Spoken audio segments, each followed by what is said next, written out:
Hello viewers, welcome back to my channel training troll. आज की video में भी हम कंटिन्यू रखेंगे अलंकार। ये लास्ट वीडियो होगी क्योंकि प्रीवियस वीडियो में मैंने आपको जो अलंकार कराए हैं वो ऑलमोस्ट हो ही चुके हैं। सिर्फ 2 अलंकार रह गए जो कि मैं आपको इस वीडियो में कराऊंगी। प्रीवियस वीडियो बहुत ज़्यादा लॉन्ग होने की वजह से मैंने स्टॉप कर दी थी बीच में, तो बाकी के वीडियो में आज करा रही हूँ आपको और इस वीडियो में कंप्लीट हो जाएंगे। तो इस वीडियो में हम कंटिन्यू रखते हैं और स्टार्ट करते हैं जो हमारा सेकेंड लास्ट एंड सेकेंड रह गया है, अनियोक्ति अलंकार। अनियोक्ति अलंकार जो है उसमें है कि जहाँ किसी उक्ति के माध्यम से किसी अन्य को कोई बात कही जाए या फिर कहना। उक्ति का मतलब क्या होता है यहाँ पे, अब वो समझिए। उक्ति का मतलब होता है कि अगर हमने कोई ऐसी बात बोल दी, कोई एक वाक्य का, यानी कि एक वाक्य भी नहीं, कोई व्यंग्य कर रहे हैं हम। व्यंग्य मीन्स मैं आपको बताऊं कि हम उसके बारे में एक ऐसा शब्द बोल रहे हैं जिससे सामने वाला तो नहीं पर जिसके बारे में बोल रहे हैं वो ज़रूर चिढ़ जाएगा। कुछ ऐसी बात बोल लेना जिससे हम सामने वाले को नहीं, उसके साथ वाले को चिढ़ाना चाह रहे हों। तो जहाँ पे कुछ ऐसी उक्ति बोल दी जाए, कोई ऐसा व्यंग्य बोल दिया जाए जहाँ पर वो बात किसी अन्य को कही जाए, ठीक है। जैसे कि अगर हम बोलें, एक और बात बताती हूँ मैं आपको। अगर सामने वाले से हमारी कोई बात हो रही है और हम उससे बात कर रहे हैं, बट हमें बात जो बोल रहे हैं तो थोड़ा सा हम घुमा के बोलेंगे दूसरे वाले के लिए।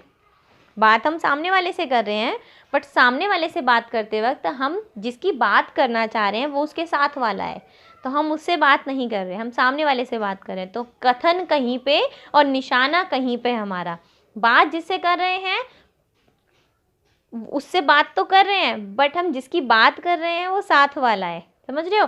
साथ वाले की बात करें तो उससे करनी चाहिए ना, पर हम कभी ऐसा नहीं करते। हम कहते हैं कहीं पे निशाना कहीं पे निगाहें, तो वही हिसाब है कि बात किस, कथन कहीं पर है और निशाना कहीं पर है हमारा। हम सामने वाले से बात कर रहे हैं पर बात किसकी हो रही है? साथ वाले की।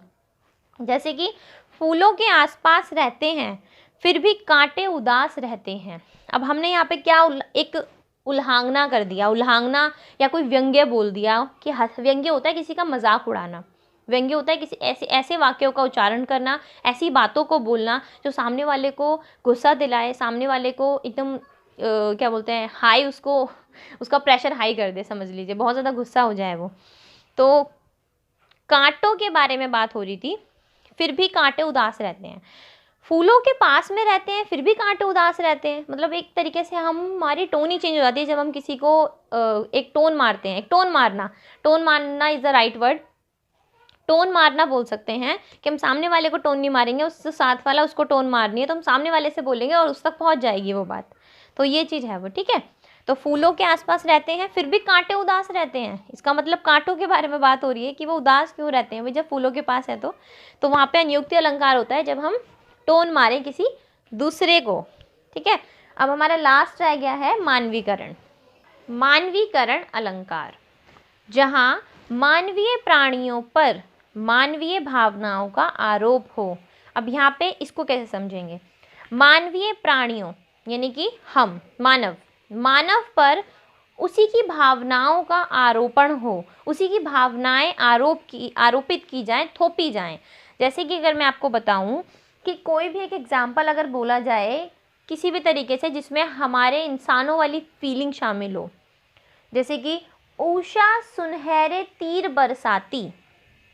अब यहाँ पे जो उषा है, उषा सुनहरे तीर बरसाती,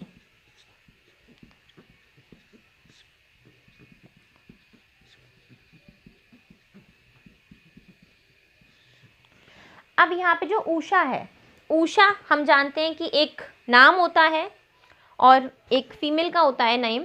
तो यहाँ पे जो उषा जो है वो सुनहरे तीर बरसाती है। अब यहाँ पे आप समझिए ध्यान से, मानव पर क्या होते हैं? मानवीय भावनाएं। मानवीय भावनाओं का मतलब होता है जो प्राकृतिक चीज़ें होती हैं, प्राकृतिक चीज़ों का होना जो प्रकृति में मौजूद हों, उन्हीं भावनाओं को मानव पर आरोपित किया जाए। अब यहाँ पे जो उषा है वो एक मानव है और इस पर सुनहरे तीर बरसाती। तो यहाँ पे क्या बात की जा रही है? तीरों की बात हो रही है, तीर बरसाने की बात हो रही है। तो एक प्राकृतिक रूप से होने वाली चीज़ है, जो कि तीर तो हमेशा, बाण जो है वो धनुष से ही चलाया जाता है, तीर हमेशा धनुष से ही छोड़ा जाता है। पर यहाँ पे बात किसकी हो रही है? साथ में किसको ले लिया? उषा को ले लिया, और उषा कौन है यहाँ पे? एक मानव है, एक प्राणी है।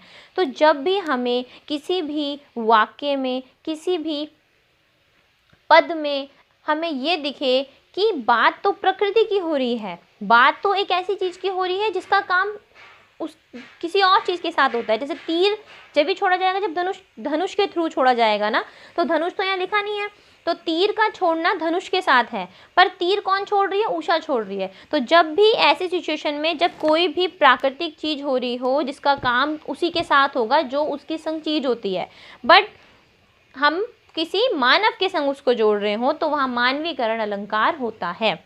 उषा सुनहरे तीर बरसाती है।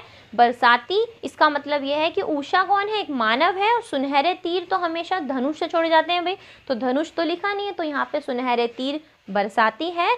तो तीर जो हो गए वो प्राकृतिक रूप है और उषा मानवीय रूप है।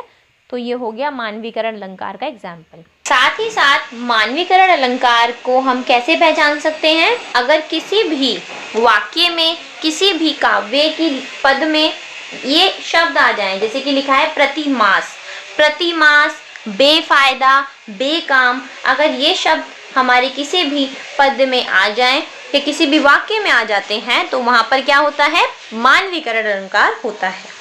आई होप आपको समझ में आए होंगे।